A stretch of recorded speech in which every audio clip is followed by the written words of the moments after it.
السلام علیکم دوستانو، زه من ضیا او تاسو ګورئ زما یوټیوب چینل او فیسبوک او ټیک ټاک چینل ضیا ولوګ. دا نن تاسو ته زه ښکاره کوم، دا د حجامې ماشین دی.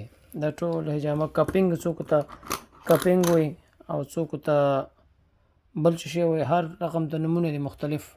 دا ما څه یوز کړي دي او څه دغه دي. دا حجامه کپینګ موږ دې باندې کوو او زه اوس حجامه کوم، تاسو ته ښکاره کوم. دا ما نن حجامه کړې ده او خپله مې کړې ده کور کې. حجامه چې دی دا سنت دی او دا ډېره ګټه لري انسان وجود کې چې کوم ځای کې تکلیف وي، درد وي، څه وي، هغې دپاره ډېر یو بهترین شی دی. وګوره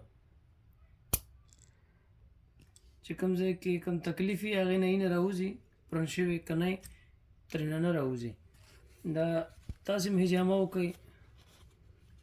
حجامه سنت هم دی او هر رقم د تکلیفونو دپاره بهترین شی دی. نو دا تاسو ولیدله، دا حجامه ده، د دې بلې پښې هم ده. او نو کوشش وکړئ چې حجامه وکړئ، د ډاکټرانو د تګ نه به بچ شئ. دا بس پاک شو، اوس به پې دا سپری و.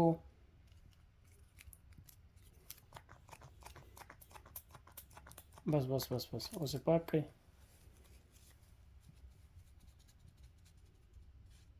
بس خلاص، بس دا حجامه وه.